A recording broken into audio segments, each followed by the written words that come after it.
اکرم آوان مد ذلہ العالی دارل عرفان منارہ ضلع چکوال میں سال ہا سال سے قرآن و حدیث کے اوپر خطابات کر رہے ہیں اور سلسلہ نقشبندیہ اویسیہ کے مطابق لوگوں کو ذکر الہی کی تربیت دے رہے ہیں۔ وہ قرآن پاک کی تفسیر ترتیب وار بیان کر رہے ہیں۔ تفسیر قرآن کو وہ موجودہ ملکی اور بین الاقوامی حالات کے مطابق بیان کرتے ہیں۔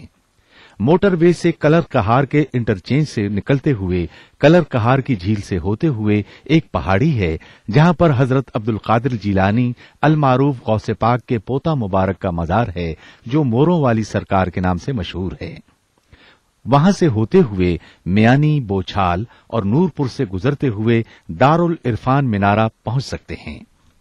حضرت امیر محمد اکرم آوان نے بچیوں اور بچوں کی دینی اور دنیاوی تعلیم کے لیے سقارہ اکیڈمی کے نام سے ایک درس گاہ بھی قائم کی ہے جس کا افتتاح ملک پاکستان کے صدر جنرل محمد ضیاء الحق نے اپنے دست مبارک سے کیا تھا۔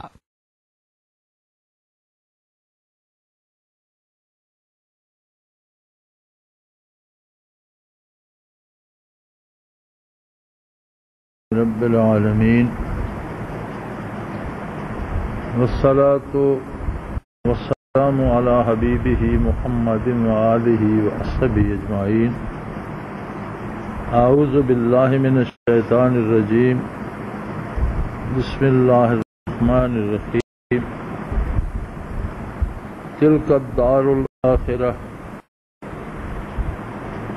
نجعلها للذین لا یریدون علوا فی الارض ولا فساد والعاقبۃ للمتقین۔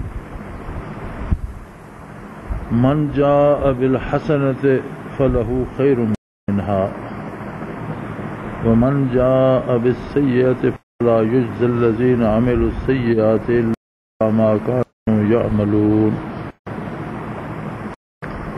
اللهم سبحانك لا علم لنا الا ما علمتنا انك انت العلیم الحکیم۔ مولاي صل وسلم دائما ابدا على حبیبک من زانت به السرور۔ سورہ قصص کی یہ آیہ مبارکہ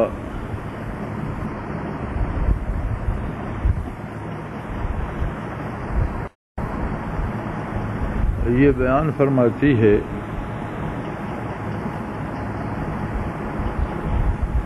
کہ جسے گھر کہا جائے، ٹھکانہ کہا جائے، رہنے کی جگہ کہا جائے، یہ آخرت میں ہے۔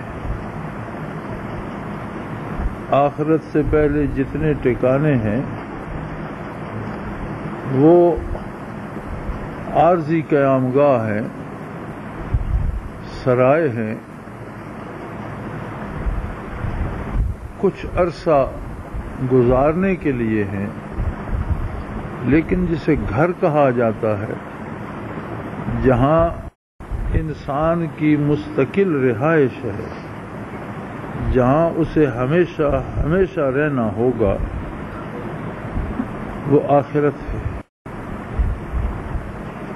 اور آخرت کا گھر ہم نے بنایا ہے ان لوگوں کے لیے جو اللہ کی زمین پر اپنی بڑائی کا دعویٰ نہیں رکھتے۔ لا یریدون علوا فی الارض ولا فساد۔ دونوں باتیں ایک دوسرے سے جڑی ہوئی ہیں۔ اگر انسان عظمت الہی کو اجاگر کرنے کے لیے کوشش کرتا ہے، جہاد کرتا ہے، مجاہدہ کرتا ہے، تو فساد ختم کرنے والا، امن قائم کرنے والا ہوتا ہے۔ اور اگر اپنی باتیں منوانا چاہتا ہے، ہم یہ سمجھتے ہیں کہ یہ حکمرانوں کے لیے ہوگا، بادشاہوں کے لیے ہوگا، امراء کے لیے ہوگا، ان لوگوں کے لیے ہوگا جو بڑے بڑے بدماش ہیں اور لوگوں پر اپنا تسلط قائم رکھنا چاہتے ہیں. نہیں، یہ حکم ہم سب کے لیے ہے، اور ہر آدمی کا ایک دائرہ کار ہے، ایک حد ہے. ہر آدمی کے پاس ایک حکومت ہے. کوئی اپنے خاندان پہ حکمران ہے، کوئی گلی محلے پہ بات کسی کی مانی جاتی ہے، کسی کی شہر اور علاقے میں، کسی کی سارے ملک میں. جیسے نبی علیہ الصلوۃ والسلام نے ارشاد فرمایا کلکم راعٍ، تم میں سے ہر ایک حکمران ہے. وَكُلُّكُمْ مَسْئُولٌ عَنْ رَعِيَّتِهِ أَوْ كَمَا قَالَ رسول اللہ صلی اللہ علیہ وسلم، اور تم میں سے ہر ایک کے بارے اس کی رعیت کی باز پرس بھی کی جائے گی کہ اس نے کیسا برتاؤ کیا. کوئی ایسا بھی ہوگا جس کی کوئی دوسرا نہیں سنتا، تو اپنے آپ پر، تو اپنے وجود پر تو اس کا حکم بھی چلتا ہے. یہ سلطنت تو اس کے پاس بھی ہے. لہذا اپنی اپنی حیثیت کے مطابق نافرمانی شروع ہی یہاں سے ہوتی ہے کہ جب ہم احکام الہی کی جگہ اپنی پسند سے فیصلہ کرتے ہیں یا اپنی پسند کا کام کرنا چاہتے ہیں. ہوتا کیا ہے یہ ضروری نہیں.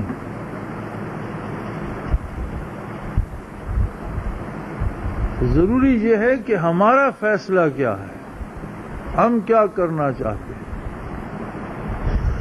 تو ہمارا یہ جو آخرت کا گھر ہے، گھر میں تصور ہے امن کا، سکون کا، تحفظ کا، آبرومندی کا.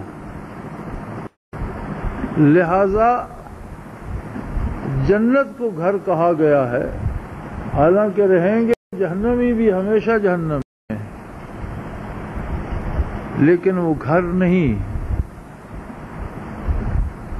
وہ دار المحن ہے، تکلیفوں کی جگہ ہے، دکھوں کی جگہ ہے، سزا ہے. اگر کسی کو جیل خانے میں ڈال دیا جائے تو جیل خانہ اس کا گھر نہیں بنتا، خواہ وہ ساری عمر جیل میں ہی رہے، وہ جیل خانہ ہی رہتا ہے، قید خانہ ہی رہتا ہے. تو جہنم آخرت کا قید خانہ، جیل خانہ ہے، جس میں جہنمی یا کافر ہمیشہ ہمیشہ رہیں گے، اور وہ ہمیشہ کا رہنا بھی اسے ان کا گھر نہیں بناتا، چونکہ ہمیشہ ہی اس میں ان پر عذاب ہوتا رہے گا، سزا ہوتی. ہاں البتہ دار الاخرہ یا جنت یہ حقیقی گھر ہے، جہاں کسی کو سوائے اللہ کے کسی کا ڈر نہیں ہوگا، کوئی کسی کو کوئی چیز چھن جانے کا خدشہ نہیں ہوگا، حتیٰ کہ کسی کو کوئی دکھ تکلیف، کوئی بیماری نہیں ہوگی، کوئی گرمی سردی یا موسمی اثرات اسے پریشان نہیں کریں گے، کوئی بھوک افلاس فاقہ مستی نہیں ہوگی، کسی طرح کی کوئی بھی پریشانی جنت میں نہیں ہوگی. اس لیے جنت انسان کا بنی نوع انسان کا گھر ہے. اب اگر کوئی اپنے گھر واپس نہیں جاتا، ویرانوں میں بھٹکتا ہے یا تباہ ہو جاتا ہے، تو یہ اس کی پسند کہ وہ گھر کا راستہ چھوڑ کر دوسری طرف کیوں گئے. اب گھر کا راستہ کیا ہے؟ فرمایا سب سے پہلی بات یہ ہے کہ بندہ اپنے خدا ہونے کا، اپنے بڑا ہونے کا، دوسروں پر اپنے آپ کو مسلط کرنے کا نہ سوچے، خود کو مخلوق سے کو الگ شے نہ سمجھے. اور یہ ایسا مرض ہے کہ کم و بیش ہر بندہ اس کا اسیر ہوگا. ہر بندہ یہ چاہتا ہے کہ جو میں کہتا ہوں وہ ہونا چاہیے، حالانکہ یہ فیصلہ کرنے کا حق اللہ اور اللہ کے رسول صلی اللہ علیہ وسلم کا ہے، اللہ کے دین کا ہے. اور ایمان ہے کیا؟ اپنے اختیارات، اپنی پسند و ناپسند چھوڑ دینے کا اور اللہ و اللہ کے حبیب صلی اللہ علیہ وسلم کی پسند اختیار کرنے کا نام ایمان ہے، اسلام ہے. جب آدمی اپنی پسند سے دستبردار ہو چکا، اب رمضان شریف کا مہینہ آیا، محنت کر کے حلال رزق کمایا ہے، پاک ہے، طیب ہے، اللہ کریم نے فرما دیا کہ بلا عذر شرعی طلوع فجر سے لے کر غروب آفتاب تک نہ کھا سکتے ہو نہ پی سکتے۔ اب اس میں کوئی یہ قدغن نہیں کہ حلال کھا سکتے ہو، حرام مت کھاؤ، حلال بھی نہیں کھا سکتے، پانی کا گھونٹ نہیں پی سکتے۔ اس کا مطلب ہے کہ بندے کی اپنی رائے تو اپنا دل تو چاہتا ہے پانی پی لوں، گرمی ہے، پیاس لگی ہے، لیکن نہیں سکتے۔ ایمان کا اظہار اس چیز سے ہوتا ہے کہ بندے کی اپنی پسند یا اپنا اختیار سلب ہو جائے اور پسند و ناپسند اور حکم و اختیار اللہ کا ہو۔ اگر اس کے مقابلے میں اپنی رائے لانا چاہتا ہے تو وہ اپنی بڑائی کا دعوے دار ہے کہ میں بھی کچھ ہوں، میری بھی کوئی حیثیت ہے۔ فرمایا جو یہ جرم کرتا ہے اس کے نتیجے میں اللہ کی زمین پر فساد پیدا ہوتا ہے۔ ظہر الفساد فی البر والبحر بما کسبت ایدی الناس، تباہیاں آتی ہیں زمین پر، قتل عام ہوتے ہیں، خون بہتے ہیں، زلزلے آتے ہیں، وبائیں پھوٹ پڑتی ہیں، قحط سالیاں آتی ہیں، بارشیں رک جاتی ہیں، مخلوق پریشان ہو جاتی ہے، حکمران ظالم ہو جاتے ہیں اور یہ طرح طرح کی تکلیفیں دیتے ہیں۔ سمندر آبادیوں پہ چڑھ دوڑتے ہیں، جو سمندروں میں جہاز چل رہے ہوتے ہیں انہیں غرق کر دیتے ہیں، شہروں کو تباہ کر دیتے ہیں۔ ظہر الفساد فی البر والبحر، خشکی و تری پہ فساد ظاہر ہو جاتا ہے، کس لیے؟ بما کسبت ایدی الناس، لوگوں کے اعمال اور کردار کی وجہ سے۔ مخلوق کے گناہوں کی ظلمت، مخلوق کی نافرمانیاں ان تباہیوں کو لانے کا سبب بنتی ہیں۔ اور فرمایا ایک بات یاد رکھ لیں، وَالْعَاقِبَةُ لِلْمُتَّقِينَ، عاقبت اور آخرت صرف ان لوگوں کے لیے ہے جنہیں تقوی نصیب ہے۔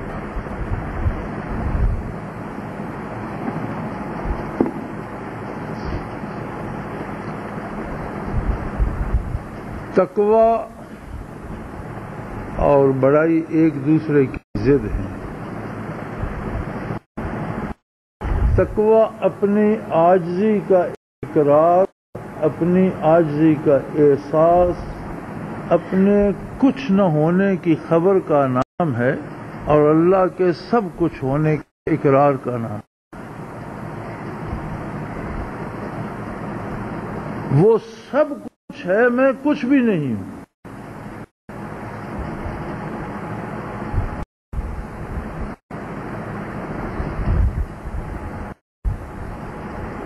اور تقوی اس کیفیت کا نام ہے کہ جب انسان سمجھ لے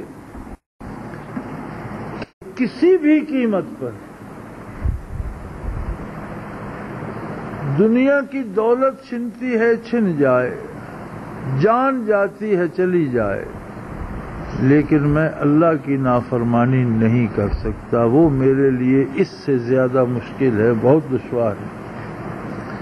ایک ایسی کیفیت، ایک ایسا تعلق، ایک ایسا رشتہ جو اللہ کریم سے پیدا ہو جائے جس میں آدمی مرضیات باری کا اسیر ہو جائے اور کبھی بتقاضائے بشریت اس سے خطا سرزد ہو جائے تو اس پہ نادم ہو، بیٹھ کے روئے، اسے دکھ لگے۔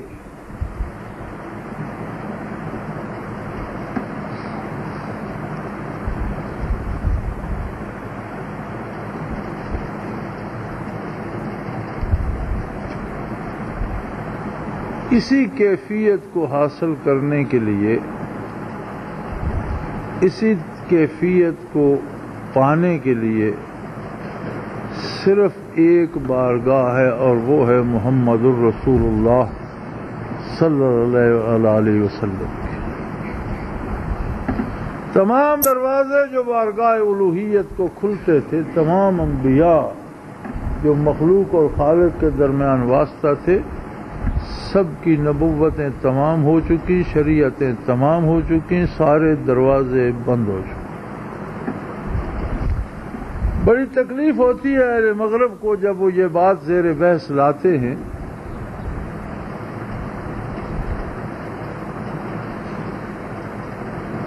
تو وہ کہہ رہے تھے کہ اسلام دعویٰ یہ کرتا ہے کہ Islam has the monopoly on the truth, کہ سچائی صرف اسلام کے پاس ہے۔ اور وہ کہتے تھے یہ صحیح نہیں ہے بھئی، ہمارے بھی تو نبی تھے، ہمارے پاس بھی تو دین ہے، جب قرآن بھی انہیں نبی مانتا ہے تو پھر آپ ہماری سچائی کو کیوں نہیں مانتے؟ لیکن حق یہ ہے کہ وہ نبی تھے اپنے زمانے کے لیے، وہ نبی ہیں، نبوت ہمیشہ رہے گی، لیکن دین ختم ہو چکا، احکام ختم ہو چکے، شریعتیں وہ اپنا وقت پورا کر چکی۔ بعثت محمد الرسول اللہ صلی اللہ علیہ وسلم کے بعد صرف ایک نبی ہے ساری انسانیت کے لیے اور سارے زمان کے لیے۔ اس لیے واقعی اسلام کو حقیقت پر مناپلی حاصل ہے، یہ محض دعویٰ نہیں ہے، اور اگر وہ طعنہ دیتے ہیں تو یہ طعنہ بھی نہیں ہے، بلکہ یہ ایک حقیقت ہے کہ ساری کی ساری سچائی صرف اسلام میں ہے۔ اس کو دیکھنے کا ایک اور طریقہ بھی ہے کہ باقی مذاہب میں بھی خوبیاں ہیں۔ مثلا کافر دنیا میں معیشت کا نظام ہم سے کروڑوں درجہ بہتر ہے، جو قیمت بتائیں گے وہ صحیح ہوگی، اگر چیز خراب نکلے گی تو دکاندار کی ذمہ داری ہے کہ وہ آ کر لوٹا کر دے جائے۔ انگلینڈ میں اخباریں بیچتا ہم نے کسی کو نہیں دیکھا، چوک میں رکھی ہوں گی، کوئی مفت نہیں اٹھاتا، جو اخبار اٹھائے گا وہ پیسے بھی رکھ جائے گا۔ لیکن کیا یہ دیانتداری ان میں ظہور اسلام سے پہلے تھی؟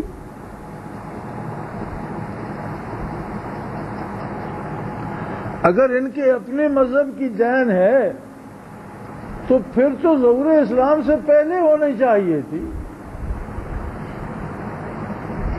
جو خوبیاں اقوام عالم کے پاس ہیں وہ ساری خوشہ چینی ہے بارگاہ رسالت پناہ حضرت محمد الرسول اللہ صلی اللہ علیہ وسلم کے ارشادات عالیہ کی، اللہ کی کتاب کی۔ جب اسلام کا ظہور ہوا اور اسلام روئے زمین پر پھیلتا چلا گیا تو یہ لوگ جو جنگلی اور وحشی تھے اور تہذیب سے ناآشنا تھے، انہوں نے اس بات پر غور و فکر کیا کہ اس کے اس پھیلنے کی سب کوئی وجہ ظاہری بھی ہوگی، کیونکہ نبوت کے تو وہ قائل نہیں تھے، اور ہم مسلمان تو آسانی سے جان چھڑا لیتے ہیں کہ نبی علیہ السلام کا معجزہ تھا اور آپ کی ذات ایسی تھی کہ اسلام پھیلتا گیا، اور یہ درست ہے۔ لیکن اس کے ساتھ ایک بات اور بھی ہے کہ اسلام فطرت کا دین ہے اور انسانی مزاج کے مطابق ہے اس کا ہر حکم، اور یہ چیز اہل مغرب نے پا لی۔ تو مسلمانوں نے تو دین کو ایک مسٹری یا جادوگری کا تماشا سمجھ لیا کہ ہم نماز پڑھیں گے یہ کام اس طرح ہو جائے گا، ہم ذکر کریں گے ایسا ہو جائے گا۔ اہل مغرب نے ان حقائق کو تلاش کیا جو اسلام کے پھیلنے کا ظاہری سبب بنے۔ اور دیکھ لو، برطانیہ چھوٹا سا ملک تھا، مسلمانوں کے بعد وہ اس طرح اٹھا کہ پوری دنیا پر چھا گیا۔ کینیڈا پر حکومت برطانیہ نے کی، امریکہ پر حکومت برطانیہ نے کی، یورپ پر برطانیہ نے کی، افریقہ پر برطانیہ نے کی، اور ایشیا پر برطانیہ نے حکومت کی، حتیٰ کہ یہ مقولہ بن گیا کہ شہنشاہ برطانیہ کی سلطنت میں سورج کبھی غروب نہیں ہوتا۔ حالانکہ یہ ریاست سب سے پہلے مسلمانوں نے ایسی بنائی تھی جس میں سورج غروب نہیں ہوتا تھا۔ پہلی ریاست مدینہ اس قدر پھیلی تھی کہ چین سے اسپانیہ تک اور افریقہ سے سائبیریا تک روئے زمین کے گرد اس طرح گلوب کے گرد پھر گئی تھی، جس میں امریکہ بھی شامل تھا، برطانیہ بھی شامل تھا۔ جدید تواریخوں میں یہ بات نہیں ملتی، لیکن قدیم تاریخیں بھی ثبوت دیتی ہیں، اور وہ مقامات اور وہ شہروں کے نام اور وہ گلیوں کے نام تک یہ بتاتے ہیں کہ یہاں مسلمان حکمران رہے ہیں۔ امریکہ کے بعض حصوں میں ابھی تک طرز تعمیر ہسپانیہ کی ہے، اور ان کے گھر ہسپانوی طرز کے مٹی کے بنے ہوئے ہیں، کیونکہ ہسپانیہ سے ہو کر مسلمان امریکہ پر پہنچے تھے۔ اب عیسائیوں نے یہ ساری باتیں تاریخ سے حذف کر دی۔ پہلی سلطنت اسلام کی تھی جس میں سورج غروب نہیں ہوتا تھا۔ جب مسلمانوں پر زوال آیا تو دین کو عمل کی بجائے یہ مسٹری سمجھتے گئے، اور انہوں نے وہ اعمال چننے شروع کر دیے کہ اپنے نظریے کی خاطر جان دینا چاہیے۔ آپ دیکھیں، آپ کسی شہر میں جائیں، انگریزوں کا ایک قبرستان ہے، وہ برطانیہ سے اٹھ کر یہاں کیوں مرے؟ وہ فلسفہ انہوں نے مسلمانوں سے لیا کہ مرنے کے لیے مدینہ ضروری نہیں ہے، اگر ابو ایوب انصاری بھی ہو تو قسطنطنیہ میں دفن ہو سکتا ہے۔ یہ نظریہ تو مسلمانوں نے دیا کہ حضرت ابو ایوب انصاری رضی اللہ عنہ وہ شخص تھے جن کے دولت قدے پر ہجرت کے روز حضور علیہ الصلوۃ والسلام کا ناقہ مبارک جس نے نزول فرمایا، اور حضور نے ان کے گھر میں قدم رنجہ فرمایا اور قیام فرمایا۔ صحابہ کرام نے منتیں کی، حضور میرے کاشانے کو رونق بخشیے، میرے غریب خانے پہ جلوہ افروز ہوں۔ آپ نے فرمایا میرا ناکہ معمور ہے، میری سانڈنی کو اللہ نے حکم دے دیا ہے، اسے کہاں جانا ہے جانتی ہے، اسے چھوڑ دو۔ حضرت ابو ایوب انصاری کے گھر جا کر بیٹھی۔ کیا چاہیے نہیں تھا کہ اسی صحن میں ان کا مدفن ہوتا؟ ان کا مدفن تو قسطنطنیہ کی شہر پناہ کے بعد، اتنا مبارک گھر چھوڑ کر وہاں تک جینا مرنا کسی جگہ کے لیے نہیں ہے، اللہ و اللہ کے حبیب کی رضا کے حصول کے لیے ہے۔ جہاں موت آئے، جہاں زندگی بسر ہو، ساری جگہ مبارک ہیں اگر اللہ اللہ کے حبیب کی رضا حاصل ہے۔ اور جن کو حضور کی رضا حاصل نہیں، وہ مکے میں مریں یا مدینے میں فوتوں، کیا فرق پڑتا ہے؟ یہ فلسفی اقوام عالم نے مسلمانوں سے لی، کاروبار میں دیانت مسلمانوں سے لی، جن جن شعبوں میں سائنس کی اس میں ترقی کر گئے بڑی، سائنس کا مضمون ہی مسلمانوں کا ایجاد کردہ ہے۔ میتھ کے موجد ہی مسلمان ہیں، اور میتھ کے بعد سائنس ایجاد ہے۔ پہلے میتھ کے فارمولے آئے، پھر ضرورت پڑی اس کے ساتھ جیومیٹری الجبرا آئے، اور اس کے ساتھ آگے سائنسی فارمولے چلے۔ یہ نہیں کہ سائنس پہلے موجود تھی اور بعد میں لوگوں نے جمع تفریق سیکھا۔ حساب کتاب کے موجد مسلمان، جیومیٹری کے موجد مسلمان پہلا مسلمان تھا جس نے زمین کا قطر دریافت کیا۔ سائنسی تحقیقات کے موجد مسلمان، بارود کے موجد مسلمان، بحری جہاز اور بحری بیڑوں کے موجد مسلمان۔ دنیا نے خوشہ چینی کی گلشن مصطفیٰ صلی اللہ علیہ وسلم سے۔ ہم اس میں مارے گئے کہ ہم نے دین کو ایک جادوگری سمجھ کر عمل سے پیچھے ہٹنا شروع کر دیا کہ محنت کرو دین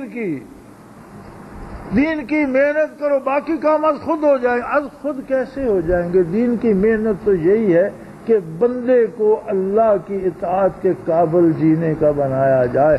جہاں لڑنے کا حکم ہو وہاں اس میں لڑنے کی جرأت ہو، جہاں صلح کا حکم ہو وہاں صلح قبول کرنے کی اس میں استطاعت ہو، جہاں کرم کا حکم ہو وہاں ابر کرم بن جائے، اور جہاں بجلی اور برق بننے کا حکم ہو وہاں برق تپاں بن جائے۔ اگر یہ نتیجہ چھوڑ دو گے تو محنت کس بات کی؟ ہم نے مسلمانوں نے دین کو سمجھنے میں ٹھوکر کھائی، اور پھر خصوصاً جنہوں نے تصوف کا لبادہ اوڑھ لیا، وہ ایک جھلی لے کر گوشے میں بیٹھ کے خدایا تو جان تیرا جہان جانے چلاتا رہے، ہم تو یہ بیٹھے۔ جن بزرگوں کے ہم حوالے دیتے ہیں، باجید بستامی رحمۃ اللہ جنگل میں چلے گئے تھے، فلاں نے جنگل میں گزارا کیا، یہ وہ لوگ تھے جنہوں نے اتنے انقلاب آفرین کام کیے کہ بالآخر سلاطین نے انہیں تنہا کر کے جنگلوں میں ویرانوں میں دھکیل دیا اور ان سے ملاقات پر پابندی لگا دی کہ ہماری حکومتوں کو خطرہ ہے۔ کسی بھی عظیم صوفی نے از خود گوشہ نشینی اختیار نہیں کی۔ اس کے باوجود حضرت رحمت اللہ تعالی علیہ فرمایا کرتے تھے کہ باجید بستامی جیسے حضرات جس مقام پر تھے اور آبادی سے نکال دیے گئے اور پھر بندوں سے ملنا جلنا ختم ہو گیا، ساری عمر تنہائی میں اللہ اللہ کرتے رہے، لیکن ترقی اس مقام سے آگے نہیں ہوئی، اسی مقام پر آپ کا وصال ہے۔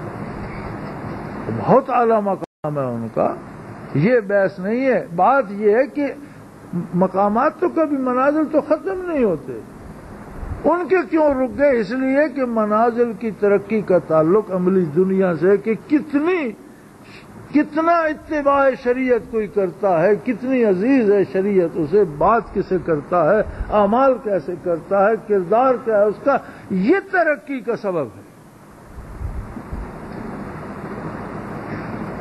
نتائج اعمال پہ ہوتے ہیں، اور اللہ اللہ اس لیے ہوتی ہے، ذکر کا حاصل یہ ہے کہ اعمال میں خلوص اور گہرائی پیدا ہو جائے تاکہ ان پر نتائج مرتب ہو سکے، ان میں تو رنگی نہ رہے، منافقت نہ رہے، خلوص آ جائے، گہرائی آ جائے اور ان پر ترقی درجات۔ ہم نے یہ فلسفہ بنا لیا کہ جو صوفی ہوتا ہے اسے تو کام کی ضرورت ہی نہیں، حالانکہ صوفی کو دوسروں کی نسبت زیادہ کام کرنا چاہیے۔ صوفیوں کی کرامات یہ ہیں کہ مجھے اب ان کا اس میں گرامی یاد نہیں آ رہا، ہمارے ائمہ میں سے ایک حضرت تھے، حدیث کے ائمہ میں سے، محدثین میں سے، جب ان کا وصال ہوا تو انہوں نے وصیت فرمائی کہ میرے غسل کے لیے جو پانی گرم کیا جائے یہ ان لکڑی کے ان ٹکڑوں یا اس قلم کے ان ٹکڑوں سے کیا جائے کہ جو کلمے میں حدیث لکھنے کے لیے تراشتا تھا، تو وہ تراش جو تھی وہ میں جمع کرتا رہا، وہ اتنی ہے کہ میرے غسل کا پانی گرم کر دے۔ ان کی تصانیف کو پیدائش سے لے کر وفات تک ان کی عمر پر تقسیم کیا گیا تو 18 صفحے روزانہ بنتے تھے۔ جتنی انہوں نے حدیث اور سیرت پہ کتابیں لکھی، ان صفحات کو تقسیم کیا گیا ان کے وصال کے بعد تو 18 صفحے روزانہ بنتے تھے، حالانکہ آدھی زندگی تو بچپن میں، پھر مکتب میں، پھر پڑھنے میں گزر گئی، اور پھر اس زندگی میں اتنا انہوں نے کیسے لکھ لیا۔ یہ کرامت ہوتی ہے صوفی کی کہ اس کے وقت میں اللہ برکت دے دیتے ہیں، دوسرے جو کام سال میں کرتے ہیں وہ ایک دن میں اتنے کام یا ایک مہینے میں اتنے کام کر جاتا ہے، اللہ اس کے وقت میں وہ توسیع دے دیتا ہے، وسعت دے دیتا ہے، برکت دے دیتا ہے۔ اور یہ ان کا ذکر بیان کرنے کے بعد تصوف کا یہ مسئلہ لکھا گیا ہے وہاں کہ اللہ اپنے بندوں کے اوقات میں توسیع کر دیتا ہے، دوسرے بندے اتنا کام نہیں کر سکتے جتنا وہ کرتا ہے، صوفی کرتا ہے۔ اس کا مطلب ہے کہ حقیقی صوفی دوسروں کی نسبت زیادہ جفاکش، زیادہ کارکن، زیادہ محنتی اور زیادہ کام کرنے والا ہوتا ہے۔ ہم نے یہ سمجھ لیا کہ اب جو صوفی بنا جی وہ تو بکل مار کے بیٹھ جائے، اسے کیا ضرورت ہے۔ دوسرا پہلو، یہ تو مثبت پہلو تھا، منفی پہلو بھی دیکھ لیجئے کہ جہاں جہاں اہل مغرب نے یا کفار نے اسلامی اصولوں کو ٹھکرایا، اسلام نے سود سے منع کیا، انہوں نے کہا معیشت میں سود رکھیں گے، وہاں دیکھ لو بیٹا نواب ہے، باپ فٹ پاتھ پہ پڑا، عام آدمی کو چھوڑ دو، ایک گھر میں اتنے فاصلے ہیں کہ بیٹا کروڑوں روپے کے گھر میں رہتا ہے اور باپ بوڑھوں کے لیے بنائے گئے اولڈ ہوم میں خیرات پہ پلتا ہے۔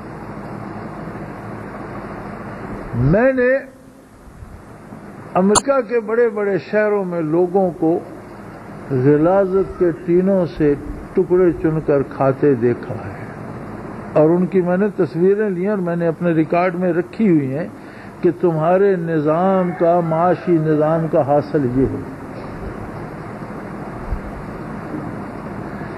عورت اور مرد کے تعلق میں انہوں نے کہا ہم اسلام کو نہیں مانیں گے۔ آج مغرب کا مفکر کہتا ہے کہ ہم چاہیں بھی تو اپنے معاشرے کی خواتین کی اصلاح نہیں کر سکتے، نہ کسی کی بہن ہے، نہ کسی کی ماں ہے، نہ کسی کے پاس بیٹی ہے، سارے رشتے ختم ہو گئے، سارے آبرو باختہ ہو گئے۔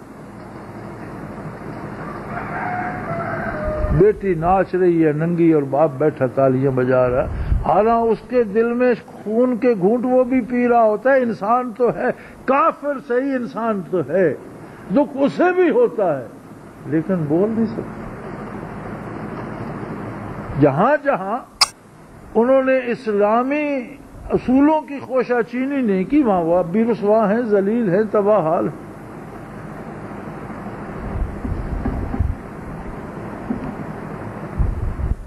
تو عزیزان گرامی، آخرت ایک گھر ہے۔ اب جیسے حکومت گھر بناتی ہے، ایک گھر صدر کے لیے ہے، ایک گھر وزیر اعظم کے لیے ہے، ایک گھر گورنر کے لیے ہے۔ اب ہم اس کے لیے شور کرتے رہیں، کوشش کرتے رہیں، پیسے خرچ کرتے رہیں، ہم وہاں جگہ پا سکتے ہیں؟ گورنر ہاؤس میں رہنے کے لیے گورنر بننا پڑے گا، اگلے اٹھا کر لے جائیں گے۔ وزیر اعظم ہاؤس میں رہنے کے لیے، پرائم منسٹر ہاؤس میں رہنے کے لیے وزیر اعظم بننا پڑے گا، صدر کے گھر میں رہنے کے لیے صدر بننا پڑے گا۔ اسی طرح آخرت کے گھر میں رہنے کے لیے اللہ کا بندہ بننا پڑے گا۔ اور اگر اپنی خدائی کا دعوے دار ہے تو وہ فرماتا ہے میں نہیں گھسنے دوں گا۔ تو اپنی بڑائی کا دعوے دار ہے، تو میری زمین پر اپنی بڑائی چاہتا ہے، اور تو اپنی بڑائی کی خواہش میں میری زمین میں فساد پیدا کر رہا ہے، تباہ کر رہا ہے دنیا کو۔ اور اللہ فرماتا ہے میری زمین پر فساد نہ کرو، اس لیے کہ آخرت میں نے ان لوگوں کے لیے بنائی ہے جو میرے لیے جیتے ہیں، میرے احکام کے لیے جیتے ہیں، جو مجھ سے زندگی اس لیے مانگتے ہیں کہ 2 سجدوں کی توفیق اور ہو جائے، زندگی اس لیے مانگتے ہیں کہ تیری راہ میں شہید ہو جاؤں، مرنے کے لیے حیات طلب کرتے ہیں، صحت اس لیے برقرار رکھتے ہیں کہ اللہ کی عبادت ہو سکے، کاروبار اس لیے کرتے ہیں کہ طلب رزق حلال فرض عین ہے، جس طرح نمازیں فرض ہیں، جس طرح روزے فرض ہیں، اسی طرح کسب معاش فرض عین ہے حسب استطاعت۔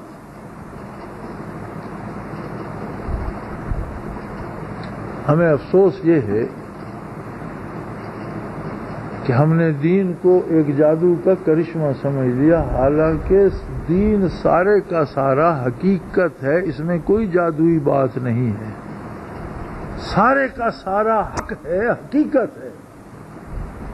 اگر یہ فلسفہ بھی سمجھ میں آ جائے تو زندگی کے بڑے مسائل حل ہو جاتے ہیں۔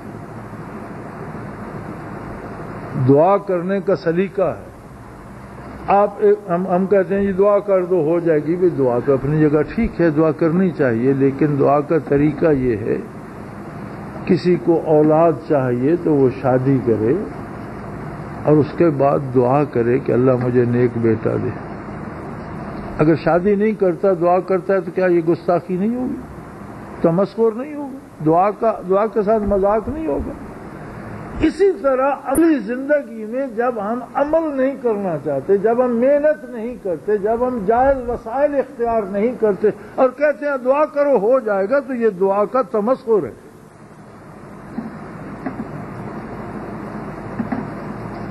سب سے بڑا مارکہ حق و باطل اور انقلاب کا پہلا پتھر مارکہ بدر تھا. صرف حضور علیہ الصلوۃ والسلام کی دعا سے فتح ہوئی. سب سے بڑا ہتھیار جو وہاں ایٹم چلا، جو میزائل داغا گیا، وہ تھا حضور نبی کریم صلی اللہ علیہ وسلم کی دعا جو آپ نے عریش بدر میں کی. ایک جھونپڑا جو حضور کے لیے بنا دیا گیا تھا. جب دعا ہی کرنی تھی تو حضور مدینہ منورہ میں بیٹھے دعا فرما دیتے، اللہ قبول فرما لیتا. لیکن دعا کا سلیقہ سکھایا حضور نے. اپنے خدام کو لے کر 150 کلومیٹر سفر کیا رمضان المبارک میں. غیر مسلح تھے، تھوڑا اسلحہ تھا، تھوڑا لباس تھا، تھوڑا کھانا تھا، لیکن صف بندی کی، اپنی اپنی جگہ ہر ایک کو کھڑا کیا. راشن تقسیم ہوا، 5 کھجوریں فی کا سائن. کیسے عجیب لوگ تھے. ایک صحابی نے 5 کھجوریں لے کر عرض کی، یا رسول اللہ اگر میں آج کے دن کھیت رہا تو میں جنت جاؤں گا؟ فرمایا بے شک. اس نے کسی دوسرے کو دے دی. انہوں نے کہا لاؤ تم کھاؤ، میں وہاں جا کر کھاؤں گا. میں یہاں سے پیٹ بھر کر جنت جاؤں، میں وہیں جا کر کھاؤں.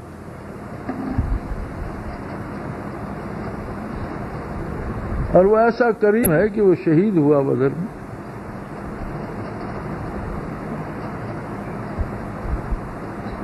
بھئی جب دعا سے کام ہونا تھا تو ایسے بے مثل لوگوں کو شہید کرانے کی کیا ضرورت تھی؟ سفر کی صعوبتیں خود آقا نامدار صلی اللہ علیہ وسلم کو برداشت کرنے کی کیا؟ یہی دعا کا طریقہ حضور نے بتایا کہ جو تمہارے لیے ممکن ہے جائز وسائل وہ اختیار کرو اور اللہ سے دعا کرو. ارے الہ تو نے کرنا ہے، میں تو تیرے حکم کی تعمیل میں جو ممکن ہے وہ کر رہا ہوں. تو ہم نے دین کو سمجھنے میں یہ ٹھوکر کھائی کہ دین کو ایک مسٹری یا جادو کا کرشمہ، ہم مسلمان ہیں سارا کام خود بخود ہو جائے گا. دین پہ محنت کرو، خود نمازیں پڑھو، خود بخود ہو جائے گا. نمازیں پڑھو گے تو نمازیں ہی پڑھی جائیں گی، باقی کام خود بخود کیسے ہو جائے گا؟ کھیت میں ہل چلانا ہے تو نمازیں پڑھنے سے کھیت میں ہل چل جائے گا؟ چلانا پڑے. سیدنا فاروق اعظم رضی اللہ عنہ سے کسی نے شکایت کی، تنگ دستی کی اور بتایا میں اتنے وظیفے پڑھتا ہوں. آپ نے فرمایا تیرا خیال ہے کہ یہ وظیفے آٹے کی بوریاں آسمان سے پھینکوائیں گے اللہ سے؟ ایسا نہیں ہوگا. تجھے مزدوری کرنا پڑے گی، غلہ خریدنا پڑے گا، پسوانا پڑے گا، پکا کر کھانا پڑے گا. وظیفوں سے آسمان سے آٹے کی بارش نہیں ہوگی.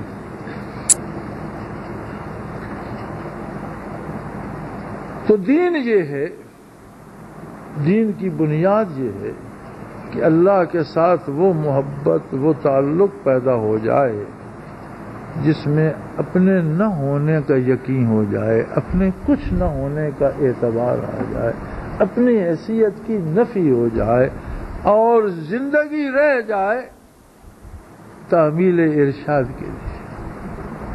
سر تسلیم خم ہے جو مزاج یار میں آئے.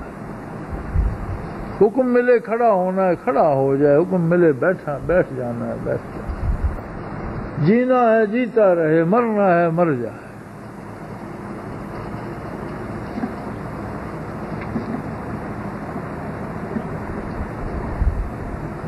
پھر فرمایا میرا حساب یہ ہے، من جاء بالحسنۃ فلہ خیر منہا، جو میری اطاعت کرے گا وہ جتنی نیکی کرے گا اس سے بے حساب زیادہ پائے گا، اسے کوئی گناہ بڑھا کر دو.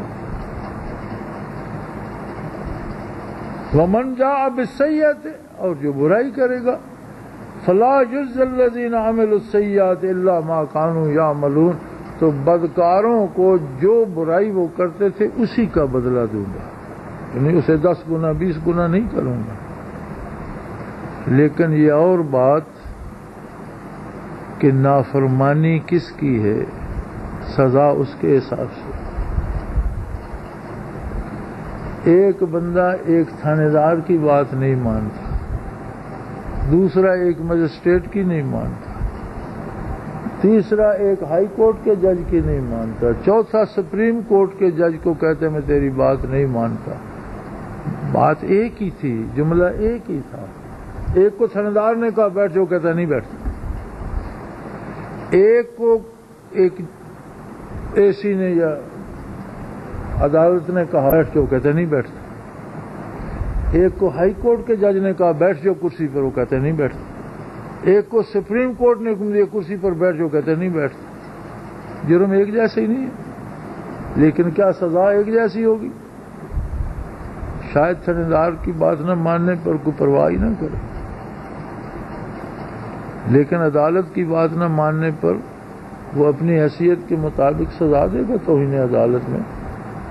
اب اے سی کی اپنی ایک جوریڈکشن ہے، ایک حد ہے جہاں تک وہ دے سکتا ہے.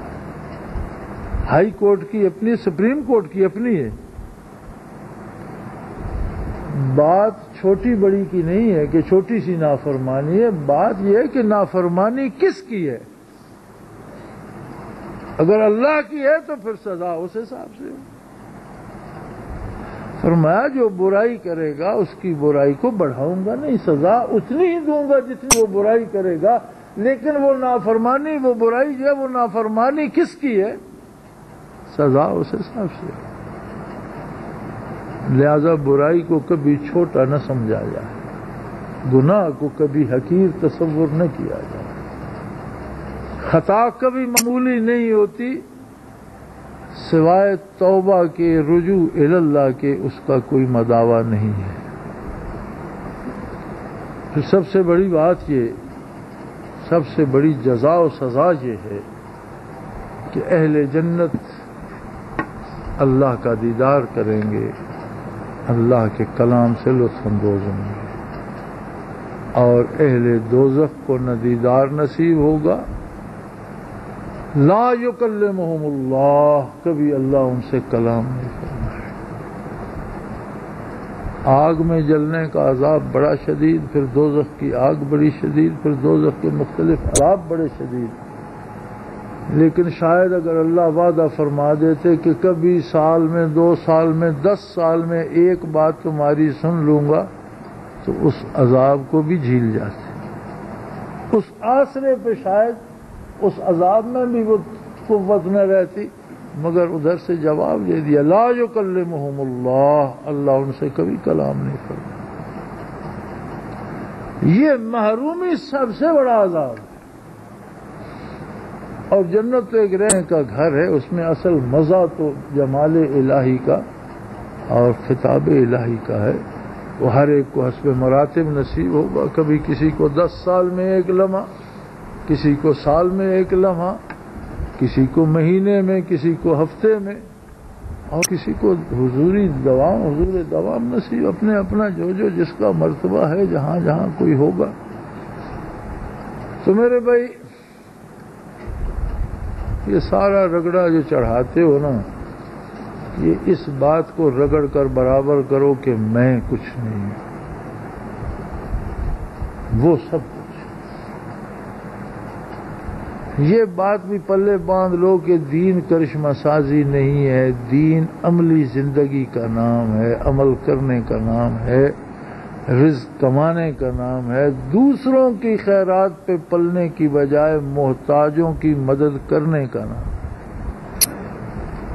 عملی زندگی میں تعلیم حاصل کرو، دنیاوی فنون حاصل کرو، سائنس سمجھو، ٹیکنالوجی سمجھو، بہتر سے بہتر شعبے کی تعلیم حاصل کرو، اور اس میں بجائے دنیا کی تباہی کے لوگوں کے امن کے اسباب اور وسائل پیدا کرو، لوگوں کی حیات پیدا کرو. مغرب نے قیام امن کے لیے بڑے بڑے بم ایجاد کر دیے. تم اتنی ترقی کرو کہ جن وباؤں سے لوگ مر رہے ہیں ان کا توڑ پیدا کرو، ان بموں سے بچاؤ کا کوئی توڑ پیدا کرو. اپنے علم کو، اپنے تجربے کو، اپنے فن کو ان بلندیوں تک لے جاؤ گے. اگر یہ اللہ کی اطاعت کے لیے کرو گے تو تمہارا سائنس پڑھنا بھی دین ہوگا، اور اپنی بڑائی کے لیے پڑھو گے تو قرآن پڑھنا بھی منافقت ہوگی. ایک آدمی قرآن پڑھ رہا ہے، پڑھ اس لیے رہا ہے کہ لوگ مجھے بڑا پارساز سمجھے، تو اسی کو تو منافق کہتے ہیں. اور ایک سائنس پڑھ رہا ہے اس لیے کہ میں اللہ کے بندوں کی خدمت کر سکوں اور اس سے میرا اللہ اور اللہ کا حبیب راضی ہو. ایک میڈیکل اس لیے پڑھ رہا ہے کہ میں اللہ کی رضا اس شعبے سے حاصل کروں اور محتاجوں، غریبوں، مفلسوں کے کام آؤں، بیماروں کے کام آؤں. اس کے لیے وہی پڑھنا دین ہو جائے گا. سو میرے بھائی، اسلام کو اور خصوصاً تصوف کو جادوگری نہ سمجھو. سب سے زیادہ باعمل وہ لوگ ہوتے ہیں جنہیں نور قلبی نصیب ہو جاتا. اللہ کریم ہمیں دین کو سمجھنے کی، اس پر عمل کی توفیق عطا فرمائے اور ہمارے گناہوں سے درگزر فرمائے، ہماری خطائیں معاف فرمائے. وآخر دعوانا الحمدللہ رب العالمین. وہ تمام احباب جو اسلام کی طلب رکھتے ہیں ان سے گزارش ہے کہ دارالعرفان منارہ ضلع چکوال میں امیر محمد اکرم آوان صاحب کے خطابات سے مستفید ہوں. وہ ہر جمعے کو نماز سے پہلے بیان فرماتے ہیں. ہر ماہ کی پہلی اتوار کو ماہانہ اجتماع ہوتا ہے جس میں آپ خصوصی خطاب فرماتے ہیں اور پاکستان کے چاروں صوبوں سے احباب اس اجتماع میں شرکت کرتے ہیں. اس کے علاوہ یہاں سال میں 2 مرکزی اجتماعات بھی ہوتے ہیں. ایک رمضان المبارک میں اعتکاف کا اجتماع اور دوسرا جولائی اور اگست میں 40 دن کا اجتماع ہوتا ہے جس میں روحانی تربیت کی جاتی ہے. لا الہ کی تیغ کاٹے گی اندھیرے کا گجر، گنبدے خضرا سے روشن ہوگی پھر اپنی سحر. اپنا خون سیماب دے کر اتنا ہم کر جائیں گے، نام آقا کا چمن میں پھر رقم کر جائیں گے.